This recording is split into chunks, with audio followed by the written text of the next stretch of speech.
Is that you and me? Yeah, hi. Hey, we turned into the meeting a little early, but I didn't expect to see you in your house, Oh, yeah. wherever you are. Yeah, I'm in my house. I'm in my kitchen. Are you a participant in the meeting? Yeah, so I'm going to do the slideshow and then we'll start, this person from the Crane Foundation will join us. Excellent. Yeah. Cool. Okay, starting in a half hour, about. Right. Hey, Yeah. Paul. Hey. Here, come in the camera. I don't know if you could see me. That's Oh, Paul. oh. Hey, it's I all see Paul. Paul, and Paul. What the hell? Where am I? What about me? I'm gonna go up to the computer. I'm not gonna bother you until the thing starts, and then I'm gonna be a little ass. You might have to start your video. Yeah, I'm gonna go. Start my video. The hostess asked you to start your video. There you Oh, go. now I'm there. How non-intuitive is that? Start the video and then I'm there. Yeah. You're the video.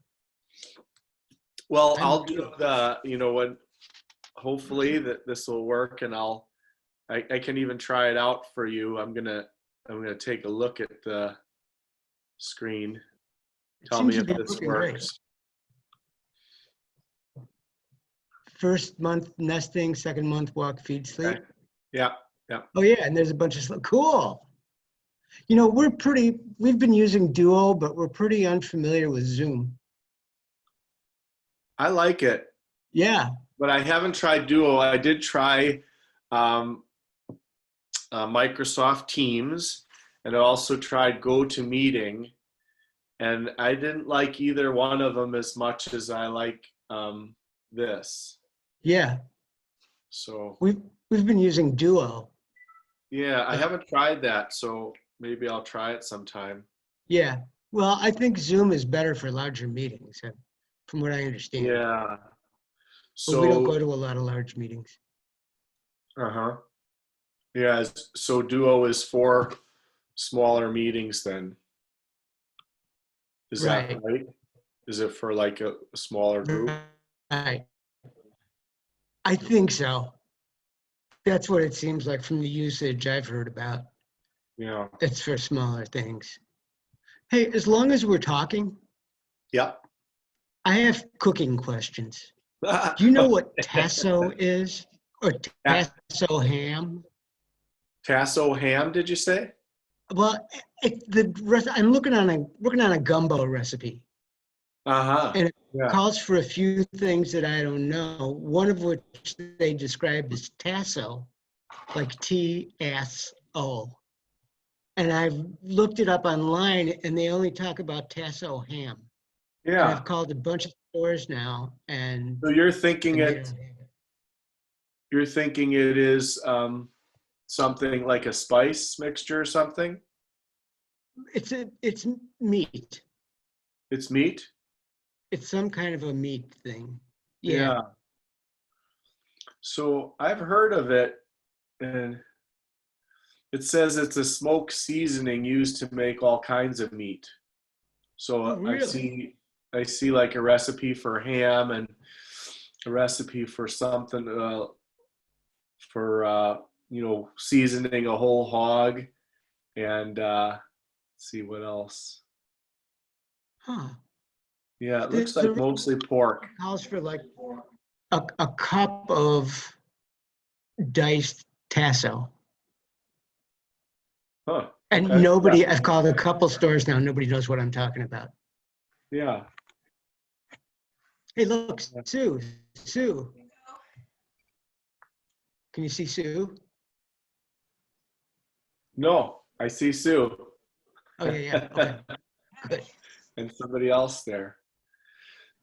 So there are recipes for it. It's mace, The other onion thing- powder, smoked paprika, sage, thyme, and honey. So if you look online, you can see Yeah.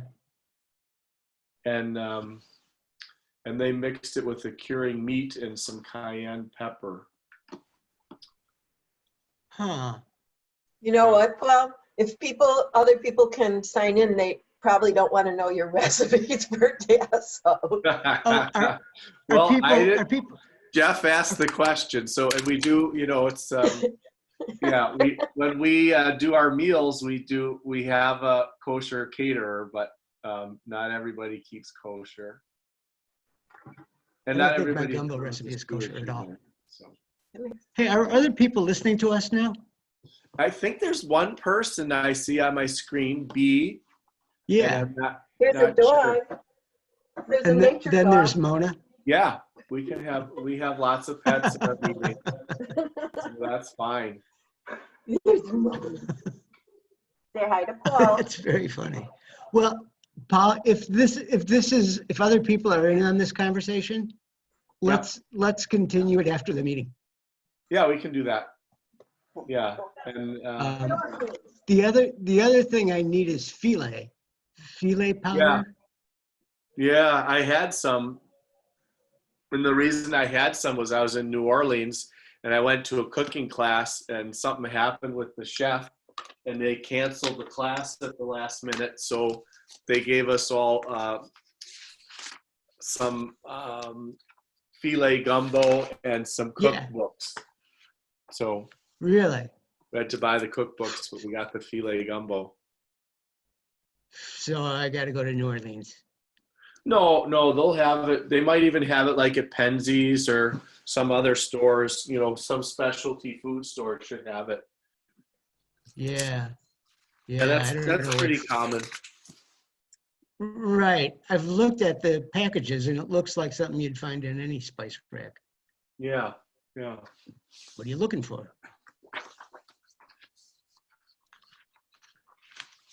Should we go away you guys, until you start? what's that? Should we go away until you start so you can get organized? Yeah, I was looking for some papers, but I did find them while I was talking to you. And I was thinking of adding one thing to my slides, which was just a thanks. And we've been, Rose and I have been infatuated not only with cranes, but with hickory buds. So I was going to put one of my latest pictures of a hickory bud on there. I might even be able to just show it to you.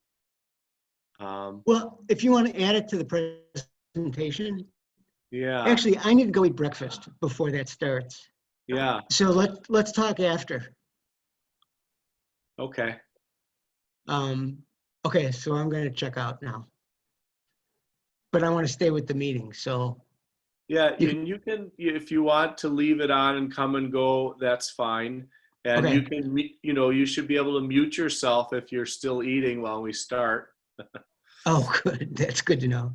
So Let's see if I can share this. I don't know. Mute. Here we go. I can share my screen with you here. I think so. Here's what I wanted to put on the last slide. Oh, beautiful. Yeah. That's cool. Oh, nice. What is it? It's the hickory buds. So the buds are real close together, and then it happens pretty quick, and then the bud breaks apart and the leaves come out. And we've been watching it in various stages because the place that we go to look at the cranes is just full of, it's mostly hickory and oak and some black cherry. Lots of water too, and that's why the cranes are there. Oh, cool. I can't wait to see this.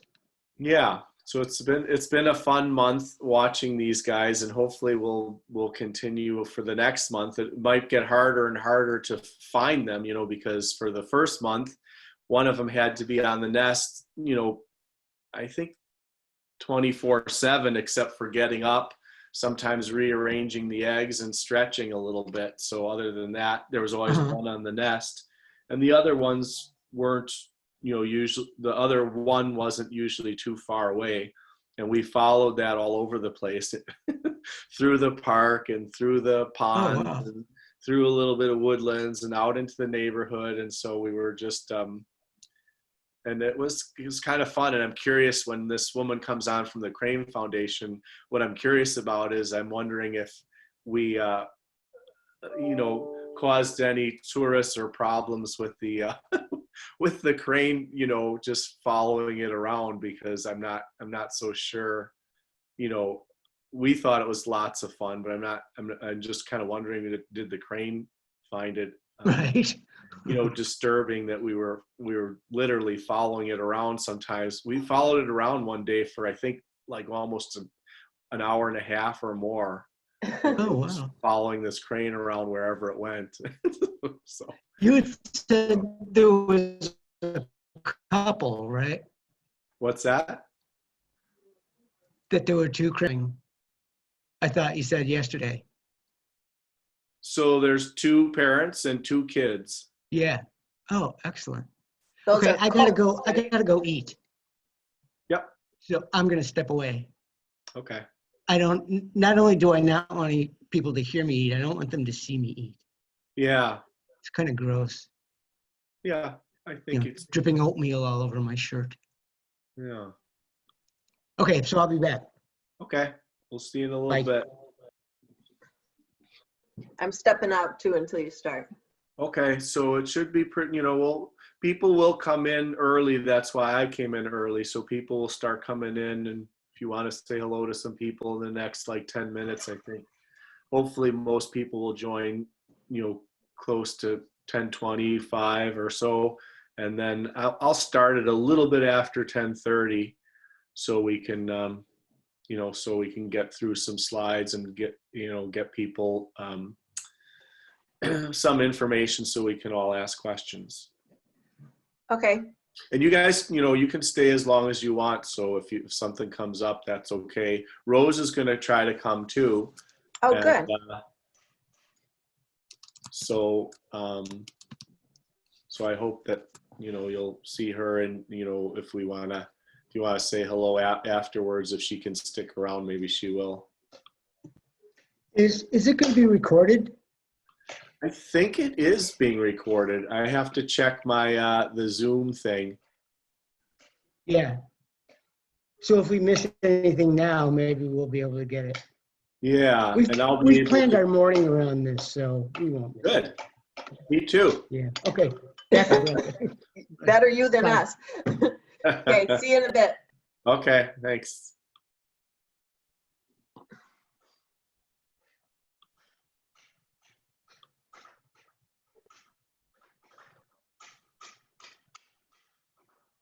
I'm gonna check.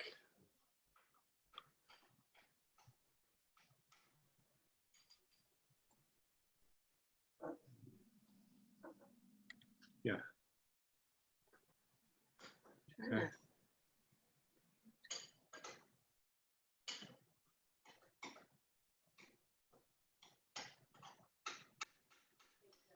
Yeah. You should mute your speaker if you didn't already. Yeah.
doing their little fancy thing.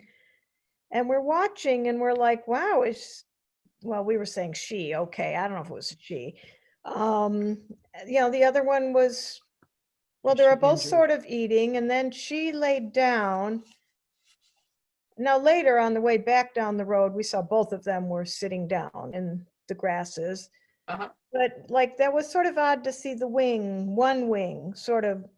Was it carved out or was it just kind of away from her body? Away from Well, the body. down, like out and down a little bit. And they're not usually out when they're not flying or Yeah. dancing or whatever, we see a lot of them up here and Right. We were wondering We if she were- was injured. we were a little worried. So that could be. It could be a wing injury of all manner of things. They could have hit a power line or a fence or could have been Yeah. grabbed by, a snapping turtle, something. Mm-hmm. It could be at this time of year, especially since they were sitting down, it would be weird to be standing and doing this, but she could have been brooding a chick. Because the chicks, when they're small, they only have the down feathers and they're unable to thermoregulate like the adults do with their full feathered plumage. And they will crawl, when the bird's laying down, they'll crawl under the net, under the wing and snuggle in. And so she could have stood up and had the chicks still, usually they fall out and fall and tumble to the ground and Yeah. bounce. Wow, But I wouldn't it have could have thought, been that. wow, that they would have nested that close to the road. Wow. I mean, that was about 20 feet from the road, 30, maybe 30. Sure, yeah. I mean, we just heard of one that was right next to the footpath. Well, it Yeah. wasn't a conservation park. I mean, it's not Nobody just walks anywhere. in there. Yeah, Oh, but also she could have been just lazy or Yeah. tired. I have seen them walk around with just kind of a wing, just, and then all of a sudden they straighten up and fly away or whatever. So yeah. I'd really like to hear about the Crane Foundation and the renovations and, yeah, what it's like, because I saw it a number of years ago when you were smaller. So could you, sure. I think you were planning to talk a little bit about that? I would love to do that. I'd love to do that. It's so painful for us we have been closed now for over a year. The Crane Foundation up here in Baraboo, just a few miles from my house here, is the only place in the world where you can see all 15 species of crane that exist in the world in one place. So we hold that claim to fame. And so we are an education center. We have nature trails. We have prairie planting. So we have remnant prairie and replanted prairie up here. And a lot of our exhibits were very, very, very outdated, and we had outgrown our visitor center. So we made the decision to, instead of doing it in stages, that we would shut down and do a reconstruction 100%. And so we are open for visitors April 15th to October 31st. So on November 1st of 2018, we were officially closed and closed all through 2019. And so we have been creating new exhibits with new murals and new interpretive programs for all of our cranes, and building a new visitor center where we can give people a much better experience and to first, when they first come to the Crane Foundation. And so we had hoped to open, at first it was May 2nd, we had our first grand opening date. But last fall, when it was so wet and gooey, the contractors could not do a thing. They were able to catch up in December. And so we had rescheduled for June, our grand opening. And we thought we can't in good conscience have a very large event celebrating with all of our friends and supporters when we had no idea what the world would be like even in June. So we're very close to actually having the exhibits finished. They're filling all the ponds for the birds. They're finished painting the murals. The murals will be exquisite. And hopefully the birds will be able to get into their new enclosure soon. And they'll have a very nice, easy time to acclimate to their new enclosures without being, pestered by us people who want to see them. But so we will open to the public. We hope still in 2020. And now I think we're just gearing it up as a respite for people who do want to come out and see our prairies and experience the cranes, but we can't have a big to-do to celebrate our opening at this point. So maybe in 2021, I don't know. But we're all very impatient at this point and really would like it to be open. But our work continues, even though, I mean, we obviously, I'm in my upstairs spare bedroom. All of our staff are still working. We had all of our interns hired. They had no idea what they signed up for. We have a very large intern program, so our, building the conservation professionals of the future to help with our education, our crane care on site, and our field work with sandhills and whooping cranes.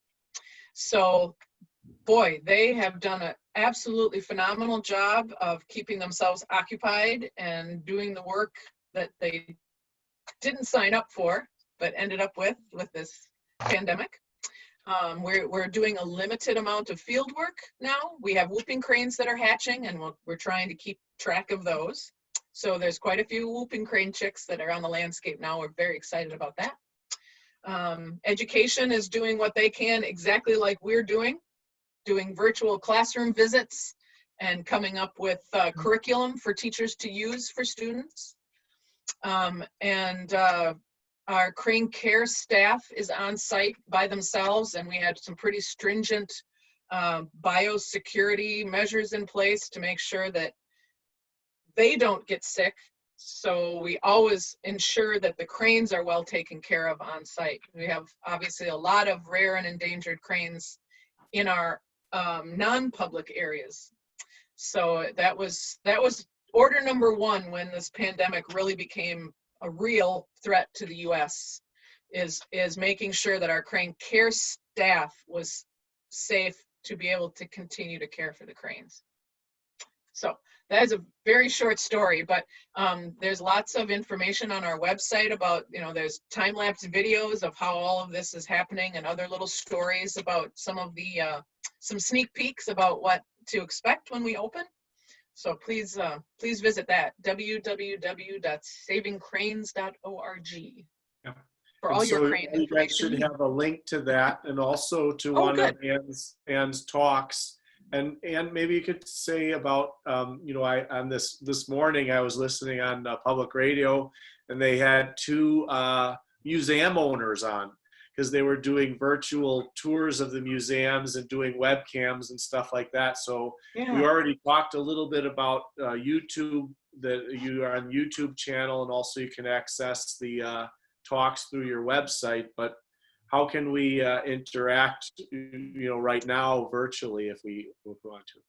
Yeah, please. If some of you have already seen the first talk that I gave about Sandhill cranes, which I think is how Paul got in contact with me, are From the Field webinar series. And now there's at least 4 or 5 that have been done and are freely available online. And if you just go to savingcranes.org and search From the Field webinar, you can see all of the ones that have been recorded. You can just click and go through the recording.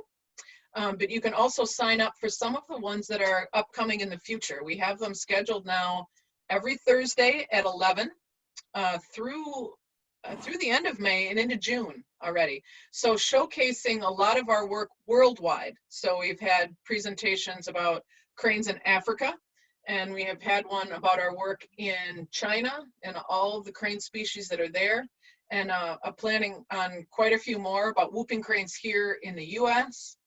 So we're really trying to spread the word about the work that we do worldwide, since people can't visit our site to hear about all of our projects.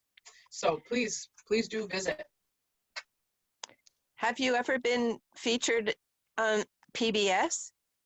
I have had the pleasure of sitting with Larry Mueller on his show. So I've been on the radio. I have a face for radio. Mom probably wouldn't appreciate that. But so yeah, I've been on Larry Mueller's show a couple of times and other various things. But I really like being with Larry. That's always a fun hour. It goes very fast, too fast. Where do the birds go while the renovation's going on?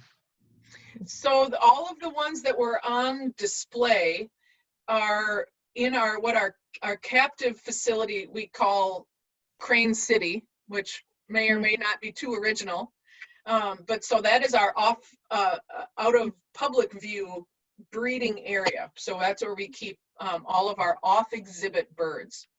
So we did have enough room out there for all of the exhibit birds that to move out there and stay while their new enclosures were being done, with the exception of the crowned cranes. Our African gray and black crowned crane were able to stay in their house because they have a very big house that's heated and lit up, so they have to stay inside a lot during the winter because obviously they're more of an equatorial species. And they were far enough away from the new construction. They recently had theirs redone maybe 5 years ago. So they were able to stay out in our public area, not public area, but everybody else moved out to Crane City. So about how many birds do you have there? Oh, I think our total crane population on site is about 120. We had some new acquisitions. We have a new pair of Sandhill cranes that we acquired from the Calgary Zoo recently that I think, so we probably have a few more now. And some of you may have heard that the Patuxent Wildlife Research Center out in Maryland, which was the original captive breeding center for whooping cranes, they shut down their whooping crane breeding program several years ago. And so all of those whooping cranes found new homes. And we were able to acquire several pairs of whooping cranes from Patuxent. But I think we're 120 individual birds is approximate what we have on site. I hope people will be able to visit whenever we're open. So you can see what I'm talking about, especially the prairies. That's near and dear to my heart because our department in the North America program also takes care of our on-site restoration activities. So the prairies are just starting to become green and lush, and the purple flowers will be out, and then the yellow season begins, and it's lovely. Yeah. And so now are you, you started out work in your career, like with Sandhill cranes, right? Now, are you doing more whooping crane work? Yeah, so that the program in Briggsville that I mentioned, I started as an intern. I was a product of our intern program, and I had the privilege to be able to stay and become staff. And so as the whooping crane reintroduction continued and there was more birds out on the landscape and we expected them to start breeding and there was problems, and so I started working with others, of course, more on kind of doing research to try to figure out why, what might be holding the whooping cranes back from successful breeding. And hoping to use some of the things that we know about Sandhill cranes in Wisconsin. They're very, very different species, but that's the only thing that we have to compare. And so using the Sandhills as kind of a model for what we might expect for the whooping cranes. And so since I had a lot of experience with that, I was one of the people brought in. And now my life mostly revolves around whooping crane reintroduction. But Sandhills are always my first love.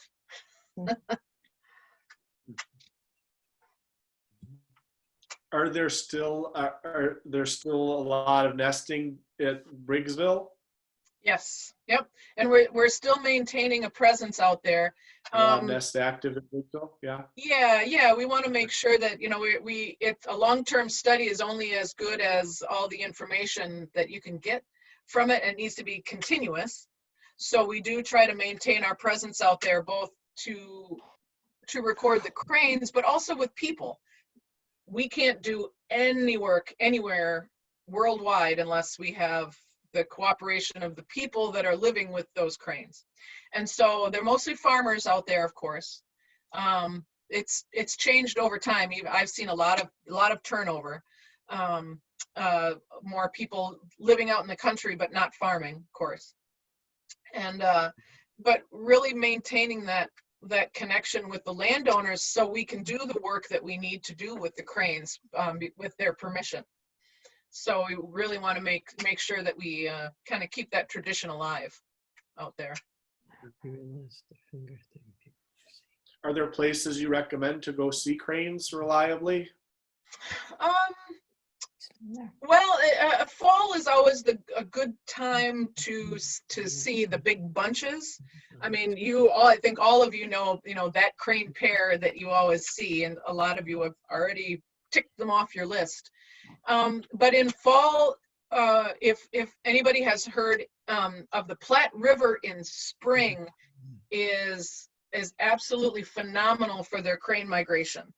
And actually ICF does a tour every year with George Archibald and myself to the Platte River in March to see that migration.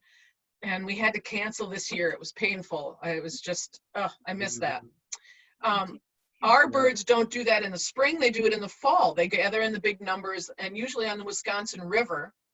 But there's also a number of other wildlife areas in Wisconsin, Horicon, Crex Meadows, even our Briggsville area. And the Aldo Leopold Foundation has tours to the area on the reserve where the shack is. They have a lot of birds that roost there. So we have a mini version of our Platte River here in the fall.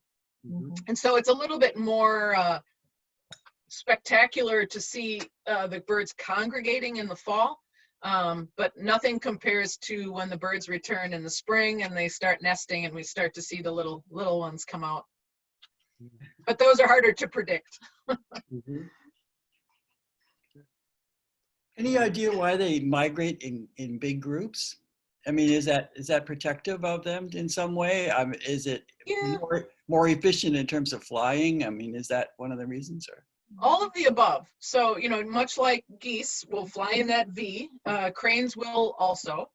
It might just be sheer numbers. I mean, there's so many of them, they can't help but make big groups of themselves. That's part of it.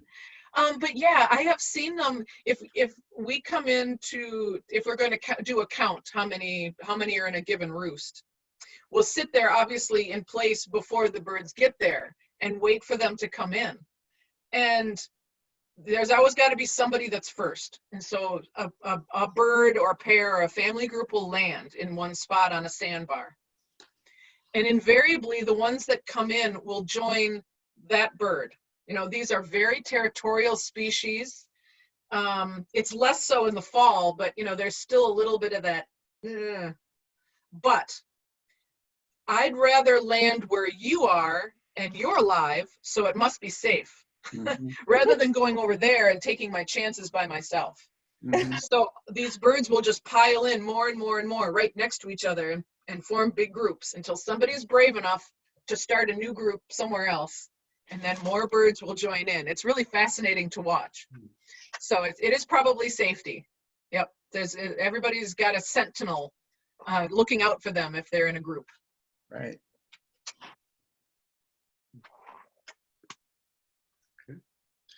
Well, we booked until around this time. Does anybody have any other questions? You can All right. always search our website for more information and stuff to create more questions, I'm sure. My email is anne@savingcranes.org. So feel free to write me anytime if you have a question. I am completely serious. There are no dumb questions. There are no dumb stories. They're all good if they have to do with cranes. If you have any concerns, I get a lot of questions about cranes in conflict, be it farmers or people with cranes pecking on their windows. It all happens. So I'm happy to help with that if anybody has a problem. I have a So feel free to reach out. I would love to talk more. And if you feel so compelled, visit our support page on savingcranes.org/support. There are a multitude of ways that you can help support our work in the field, our communities where cranes are, our captive facility here to help take care of individual cranes. There's so many ways, and I so hope that you're able to visit when we open. I'd love to see every one of you. Yeah. Did you have a question, Estelle, before we go? It was just kind of a silly thing, but I was thinking if you or Anne care to know how the cranes recognize people, you could do experiments like Paul, because you visit them every day. You could like see, and the workers could maybe wear a wig one day or a funny hat the next day and see if the cranes seem disgruntled or if they still recognize the person. That's interesting because especially our keepers, the cranes see them day after day after day, and they definitely have preferences. But here's an interesting story. So if some of you are familiar with our whooping crane reintroduction, they were birds raised in costume. So there was zero facial recognition. By design, they were made to not look like people, not so much to look like cranes, but to definitely not look like people. But the young birds would even recognize which person was in costume, even though the costumes were all the same. So there had to be something about how they moved or how they acted. There was no voice. Of course, they can't hear people's voices either and associate with people. That's amazing. So it has to be something about how they carried themselves. And so some of those experiments informally have taken place. But unfortunately, do you think they have a sense of smell? Birds in general don't have much of a sense of smell. It's mostly, their eyesight is super sharp, and hearing. Other than vultures, they're the exception to the rule for obvious reasons. They just don't have very much sense of smell. Yeah. Well, I'd like to thank you, Anne, and you, Paul, for organizing this. It was really very, very worthwhile time. Yes, and thank you. Very interesting. Yeah, thank you. Yeah, thank you guys for coming, and thanks, Anne, for being a part of that. We will send you as many silly questions as we can. I'll send out that information. Please do, please do. It's been my pleasure. I could talk about cranes all day. Looking forward to Keep seeing the working. center when we can. Yeah, Foundation. we will definitely take a trip out there. That'd be great. Let me know if you do. Happy to tour you around in person. I would love it. Great. Thank you. Yeah. Take care, everyone. Thank you. Yeah. Thank you. Yeah. Paul, this is Roz. Thank you. I have a question. By chance, did you record this? Because I don't know what's wrong with my computer today. I could not get an audio. I'm sorry if I was disruptive, leaving the meeting, coming back in, leaving, rebooting my machine. So by chance, did you record this? Yeah, I'm recording you right now. Okay. And but I noticed that it did go off at one time, and I had to push play again to record it some more. So it'll be interesting to see how much we got. I think I got most of it, but that's good because I do want to see how it works. So we will try it out with you. Yeah, I would very much appreciate it. But even though I didn't get in for maybe 45 minutes after we were supposed to start, when I did finally get in, you were in your question and answer, and she just is a wonderful speaker. You can tell she's very enthusiastic about what she's saying. I would be extremely happy to go on a field trip and have her be our, leader or whatever. She just, I didn't catch how long. Now she's been with them since she was an intern and whatever she said. So has that been a long time? I think she joined them in the early 2000s, and she joined as a crane researcher out in Briggsville, Wisconsin. I don't know if you heard that, at the study site in a marsh area by there. And then I think in the last couple years, she's been doing some whooping crane research. So I think she's been there a while, you know, and Okay. so, yeah. Yeah, you could tell it's just her life and her Yeah. just all consuming. So, and that's very fun to speak.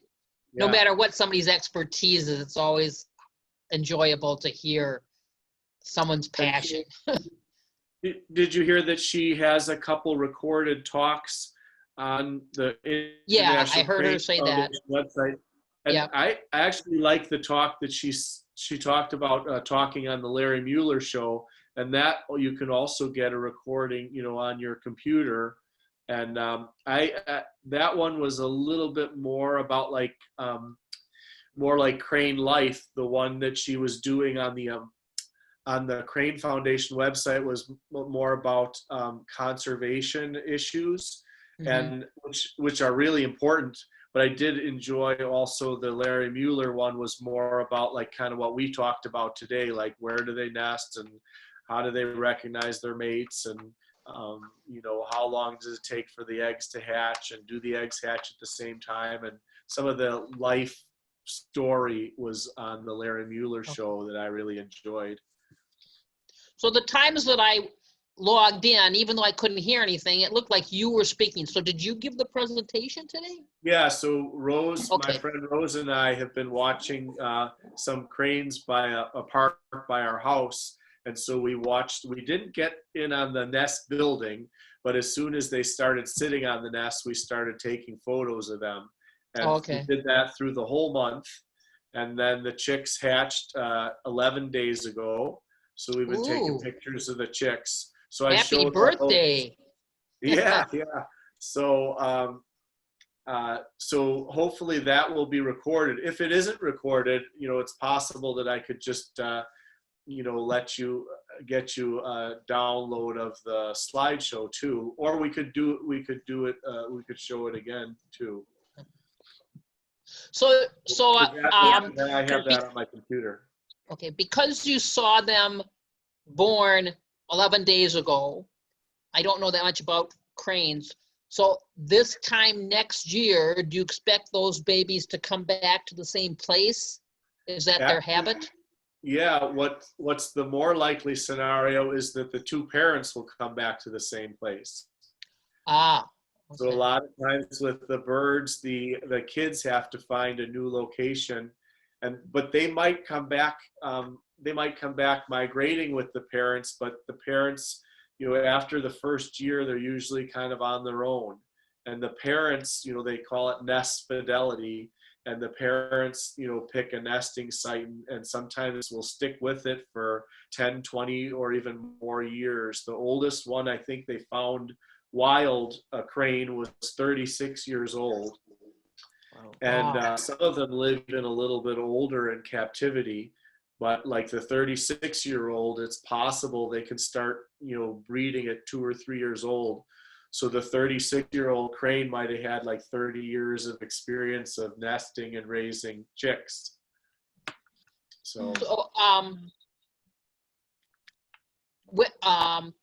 where is the place that you saw the cranes, and is it an area anybody can walk by but not try and not disturb them? Is it, or is it hidden away? Go by there. Yeah. Okay. Where is that? No. So it's called Edna Taylor Conservation Park, and it's off of if you go to up Monona Drive, a little bit north of the Beltline to Femrite Drive. It's right by it's adjacent to the Aldo Leopold Nature Center on Femrite Drive. Oh, sure, I've been there. On the east side. Okay. Yeah. Yeah. So it's not specific, it's just a random natural area. It's not some kind of preservation. It's not part of the Aldo Leopold conservation. Yeah, so the Madison, I think they started it in the 70s. So Madison, in addition to having regular parks with playgrounds and all kinds of stuff like that, they have, I think it's 12 parks that are called conservation parks. And so those are parks there's no picnic benches, there's no garbage cans, there's no playground equipment. It's just for nature. So it's supposed to provide a sanctuary for plants and animals. But they do have walking paths for people to go through there. And so that's what the conservation parks are about.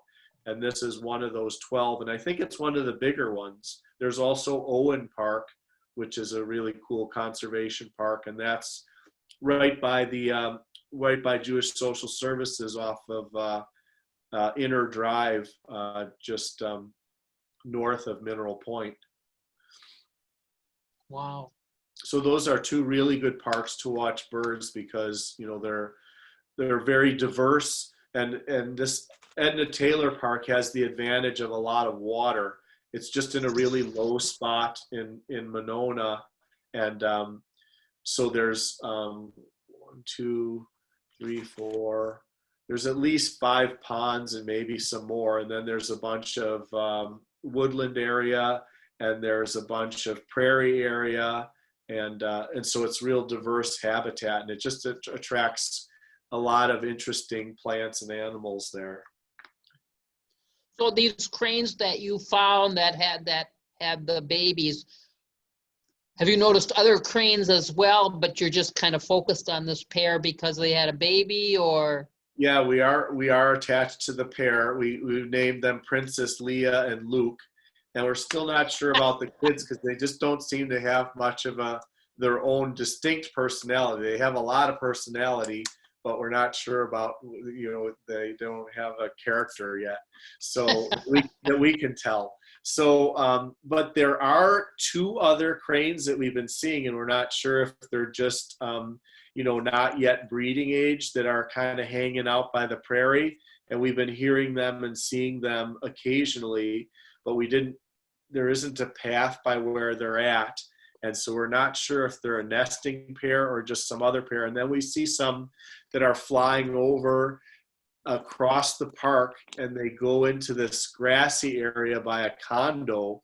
And we're suspicious that maybe some of the condo owners are throwing out some corn kernels or some other kind of stuff that they're feeding on, because we see a bunch of geese and cranes that kind of fly into this grassy area just east of the park, where we can see it from the park. So the cranes are pretty, you know, there's a lot of them around the Madison area, and Pam and Steve Olson were talking about seeing them by campus. Yeah, And I I've heard seen by campus, I'm pretty sure that some of the ones by campus are unattached co-eds who are not practicing safe distancing, because they're just real rambunctious, and they're in groups of like 4 or 5. So to me, that indicates that they might not have been paired off, and they might just be younger ones or ones that aren't paired off for some other reason. But they're fun to watch too. But they're less predictable, you know, because if they're unattached pair and they're not at a nest or they're not raising chicks, then they might be anywhere. You know, they're a lot more mobile. You know, the fun thing about watching this pair is that they're, you know, for the last month they've been tied to the nest, so there's always one on the nest. And now the chicks are walking, but they're not able to fly, and they walk pretty slow. They're pretty tiny. But so they're always around. Yeah. So, and we can usually spot them pretty easily. I see Denny might have a question, but you know, Denny. Can you hear me? Can you hear me? Oh yeah, here. Now I can hear you. I raised my hand. I went into the thing and I raised my hand. Good. We have seen on a couple different times, we have seen one lonely crane over at Tiedemann Pond, kind of in the middle of a marshy area, separate from anything else, separate from the geese, separate from the ducks, separate from the turtles, whatever. And we've seen it looks like he's not, or she is not, a full-grown crane, but always alone. And is that because they haven't found a mate yet? Yeah, I would suspect probably, yeah, if it's always alone, unless for some reason the nest is very well hidden and that one is, you know, foraging or just, so we would find, like, when I don't know how much of the slideshow you saw, but that when they were nesting, the one who was not on the nest would go into the playground area and forage around there, and would go by the pond and clean its feathers and preen and oil itself. And it looked like it was alone. And then they would make the nest switch, and he would go back to the nest. And then as the chicks got closer to being hatched, they would both stay around the nest together. But the nest was, some of the nests are really well camouflaged. So this one happened to have a couple lines of sight that we could see. But if it would have been like 10 or so yards further into the dried out cattails, we wouldn't have been able to see the nest or who was sitting on it. Another experience we had last year was a full-grown crane came to our window on our patio, and Oh, wow. I thought he was going to break the glass because of course he saw his image in the glass, and he thought he was seeing another crane, and the sound of him pecking on the glass was really, that beak of theirs is really, really hard. And finally, we closed the blinds so he couldn't see himself, because I really thought he was going to break through and come in.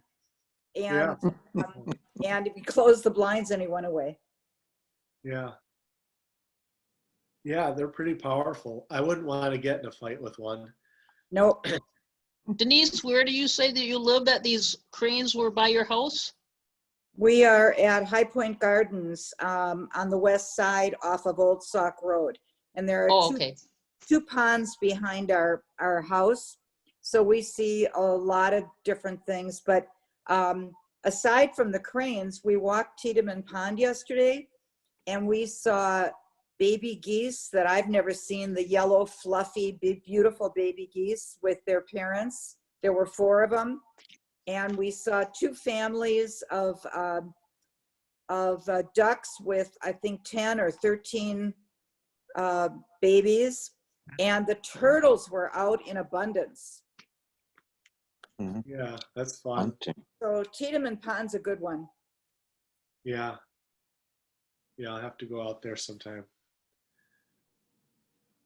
We'll meet Well, you the there. virus keeps people away. The geese and ducks and wildlife will play. Yeah, yeah. Ah, I don't know if it's my imagination, but the ponds seem a little cleaner too. Everything does. Yeah. Yep. So how are you going to send me the link to the recording, Paul? I'm not sure. I saw it before. I checked it out to see if I could see it off of my computer. So I didn't send it to myself, but I'm just going to try.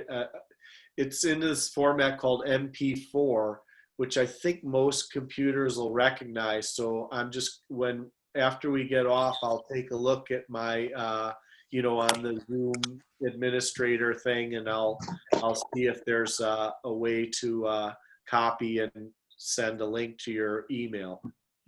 Okay, Paul, I'll be could you curious. I have no rush about it. If you get a chance Okay. sooner, because I know you're busy.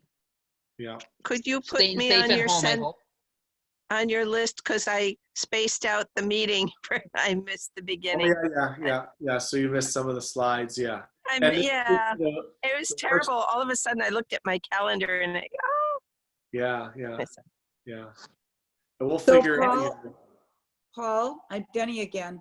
Yeah. Why don't we look ahead and see if we can maybe in August take a field trip to the Baraboo Crane Yeah. Foundation? Yeah. And a nice offer from Ann, because I think she would, especially if we had a group, she'd do a tour for us, and it yeah, kind of be that like, would be great. yeah, she'll do a good job. Yeah. Great. That'd be great. I'm going to head out. Shabbat shalom to everyone. Stay safe. Yeah. Thank you, Roz. Shabbat shalom. Shalom. Shabbat shalom. Bye, everybody. right. Thanks, Paul. Bye. Take care, Danny. Thank Hello you. to Mary too. Yep. Bye-bye. I think I hear Gary in the background. I think I hear Sven too, but I didn't. Yeah, hi, Paul. Thank you very Oh, much hi, for Paul. Hi, including Sven. us. Hi, Danny. Nice. Hi, Ross. Gary says Bye. bye. This is wonderful, Paul. This is just wonderful. Oh, good. Did you Whole did you thing. see most of it? Yes, we Okay, did. great, great. Yeah. Didn't mute ourselves either, so you may have heard us talking together. No, I didn't hear you. No, good. It's now. Yeah, Yeah. Thank you, Paul. yeah, yeah. He is this. What's her last name? Ann Ann Lacey. Lacey. Okay. Yeah, and it's Ann with great. the ANNE Lacey. Yeah. We have an Ann Lacey who's a volunteer. So I thought, oh, that was her. So I think I emailed the volunteer and asked her if she'd do a crane talk, and it turned out to be the wrong Ann Lacey. Because I thought, oh, good, I have an in because it's a volunteer who, volunteered for the refugee resettlement program, and it's, a lot of them aren't working, and it's a tough time, and there's a little less happening. So I thought, oh, I'll get her to do a talk. And it turned out to be the wrong Ann Lacey. But the right Ann Lacey is extremely busy, I think. Yeah, I think she probably keeps pretty busy. Yeah. Yeah, I will send. I do have some extra questions, and I'll send it to her, and then, I can, I'll maybe write up a little something about it. I'd love to hear her talk about whooping cranes too. Yeah. About whooping cranes. Yeah. She's very interesting. Yeah, I'd like to go along on that field trip in August, maybe, or September. Maybe. Yeah. Well, we'll see. We'll see when we can get unquarantined.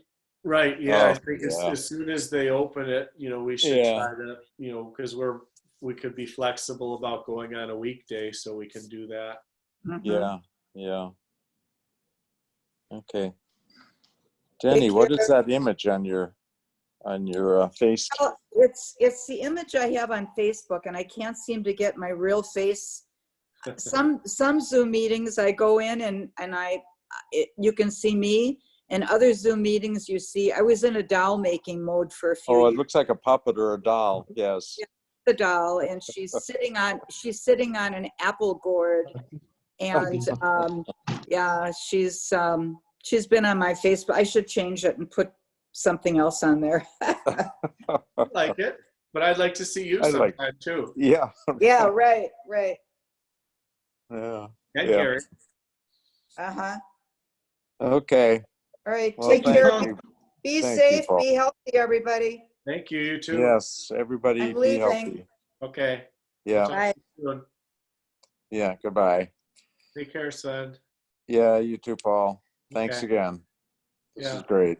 So you're going to do something next Friday as well?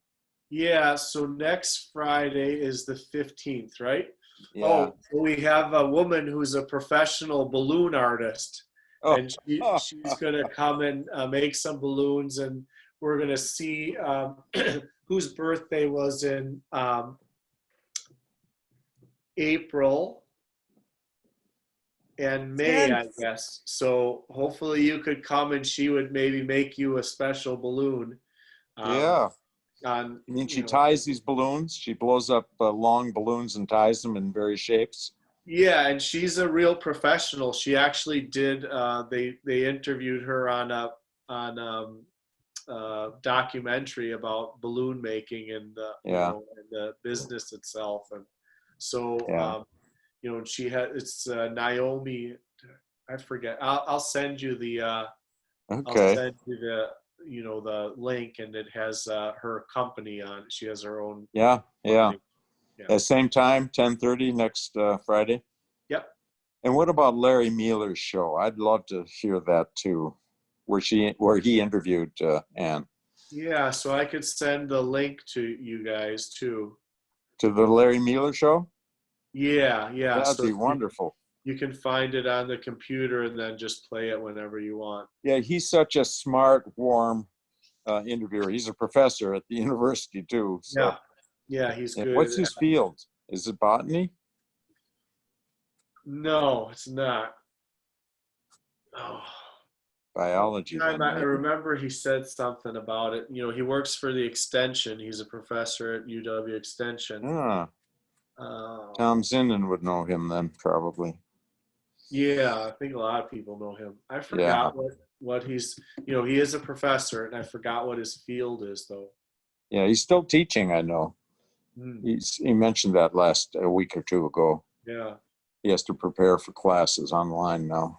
Huh. Yeah. Yeah. Yeah, Okay. I was listening to him. Yeah. Yeah. Well, so that'd be interesting. You're going to use the same ID and password for next week? No, it's different.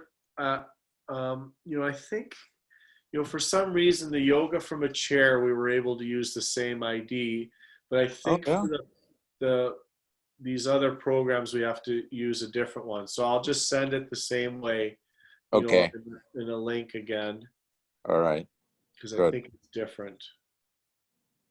Okay. So around about Wednesday or so, you'll send, or whenever you can. Mm-hmm. Yeah, great. Yeah. Okay. Well, I hope Dawn watched this because it's really see your good work here, Paul. Yeah, It's I just got a message from Betsy, so she's yoga from a chair person. You know her, right? Oh, yeah, very well. And she's on our advisory committee, and she's very involved. And so she said that this was, that she liked this one, and thanked me and told me to send out the appreciation to Ann. And we are gonna, I will make my own personal donation, and then we're gonna make a small donation from. Yeah, I haven't donated to the Crane Foundation for quite a long time, but I'm going to renew my membership after this. Okay. Yeah, I get mailings from them still. Yeah. All right. Okay. Thank you. You will. Bye-bye. Okay. Well, I'm going to say goodbye for now. But okay, thanks. We'll talk to you soon. Yeah, right. How do we sign off here, Petra? There should be just a thing that says leave meeting, but I'll end the meeting too. So. Okay, I don't see the. Yeah, we'll talk to you on the phone.